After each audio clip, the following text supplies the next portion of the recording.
We're now joined by Shawn Michaels. Again, you know him as the Heartbreak Kid, but in his new role, he is the Senior Vice President of Talent Development and Creative. Shawn, how are you doing, my friend? I'm doing well. I appreciate you having me today. Again, we have a big event coming up. NXT Battleground will be taking place at the UFC Apex in Las Vegas, Sunday, June 9th. It's 4 p.m. if you're going to be watching on Peacock. But if you're living in Las Vegas and you're hearing us throughout Southern California, Las Vegas, or Hawaii, you can get tickets at axs.com. Shawn, I wanted to talk to you about the talent development role. And I've done a lot in my career, but being a part of the tryout process briefly was one of really the highlights because I really got to see you and Paul and that whole crew do what you do and see what you see. Can you take us through the process of, for example, when you guys had one of the first public tryouts for the tryouts prior to SummerSlam that took place in Las Vegas, what are you looking for in terms of the next superstar? Well, look, I think again, it comes to a number of different variables, but certainly you're looking for, I don't know, you're looking for a visual picture, an aesthetic look, even if it's different. I think that's, again, the eyeball test is always kind of the first one that you see, but then you're going to move to, again, athletic ability, where that sort of ranks. And then you get into the promos and they start talking and I don't know, just their personalities. And then also finding out who they are as a person, their comfortability. To me, a lot of it, again, just from an in-ring standpoint, I will look at footwork is one of the biggest things, and sometimes that's kind of a tell-all if you know what I mean, if you ask me. So when everything is said and done, we always talk about the infamous it factor. And of course, that's something that, gosh, you can't really define. It's either there or it isn't. And if it were something that people could easily define, well, everybody would just apply it and then everybody be in and would this job be simple. But as you know, it just isn't that way. So you have to take in a lot of different aspects. And then it's also, as you have seen, it's a short process again that it happens over a couple of days, but can you get to know that person a little bit? Can you connect, or do they make an attempt to connect to you?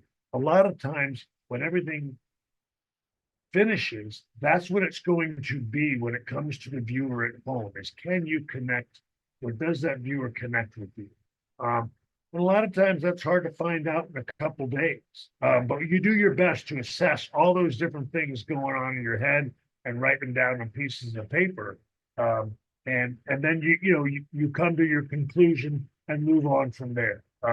So I'm kind of all over the map on that, but there's no one way to go about it. And that's what I love about this job. Again, it's not something you can put into a box and just have it be set. It's not just so much X's and O's and following numbers, because what we do is very different than anything else that's out there.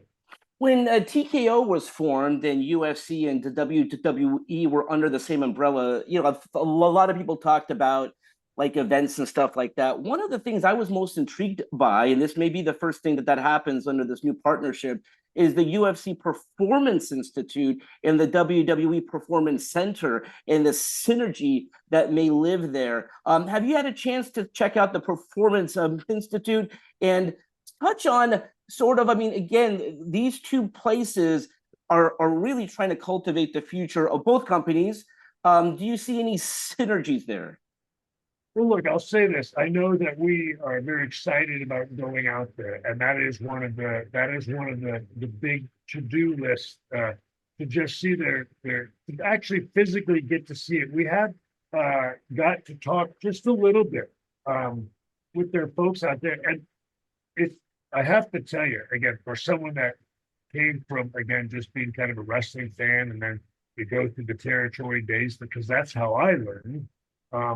It is very different now, but just the science that goes behind theirs and even ours now, again, how much all of that has changed. It truly is fascinating.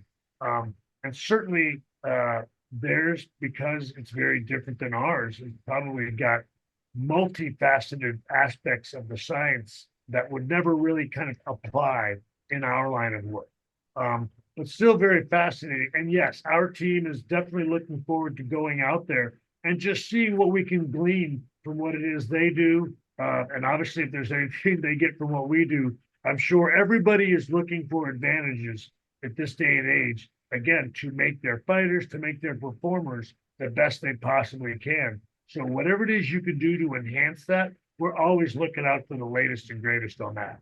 You've always wanted to give back, and you've always, you pretty quickly post, like, can even, during your time away and prior to you coming back, you had your school. If I had told you 30 years ago that you and Paul Triple H would be doing this in your respective roles, what would you tell me? No, that is the one question that I've gotten throughout every one of these, and the answer has been the same. He might have been able to tell you. I definitely wouldn't. So, but look, it's because I didn't know it was going to be, I don't know, I guess he and here, perfect time, perfect place, perfect opportunity. I don't know, again. And once I walked in these doors here, I fell in love with the place. I've always been in love with this job, with this line of work. It's something that I've wanted to do since I was 12 years old. He's the same way. It comes down to the simple fact that everything that he and I are doing right now is genuine. This is what we love. We put ourselves in the seat of the fan. And it's about giving you the best because we enjoy doing it, not because it's a job, not because it's work, not because it's how you make money. It's because it's what we enjoy, and it is. It is a part of who we are as human beings and as people. And I have to say that no, I certainly couldn't have told you that. But I'm living, I feel like my best life. Absolutely love the Performance Center.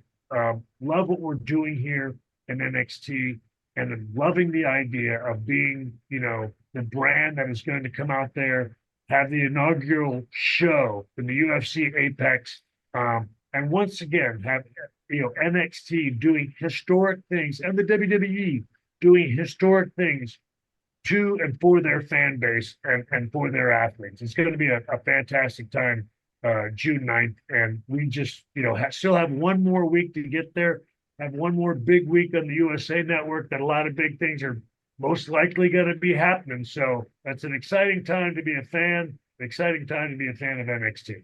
Well, last question, Shawn. What can fans expect? I've told all my friends in Las Vegas, and again, if you're tuning in and you're living in Las Vegas, Southern California, or Hawaii, listen, there's not a bad seat in the house. So you're going to get a good seat. What can fans expect at the NXT Battleground Sunday, June 9th? Well, look, it's going to be something of everything. Like I said, one way or another, Trick Williams is going to make that trip defending the NXT Championship.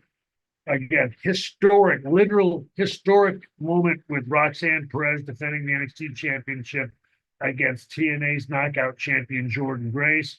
Triple threat for the North American Championship on the men's side with Oba, Wesley, and Joe Coffey. And then, of course, the women's inaugural NXT women's ladder match. That's going to be huge. 6 women have an opportunity for that title in the ladder match. Epic and off the charts to some of the stuff you're going to see from those amazing, amazing athletic women. And then, of course, the underground match.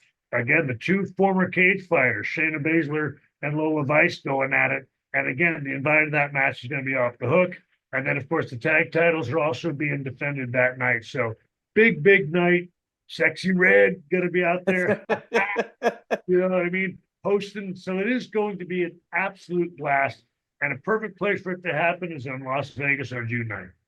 Shawn, if she sings your song again and that clip went viral, you got to go in the ring, right? You got to do something. You got to dance. But as long I can get in there and dance, as long as nobody comes after me, I'll be fine.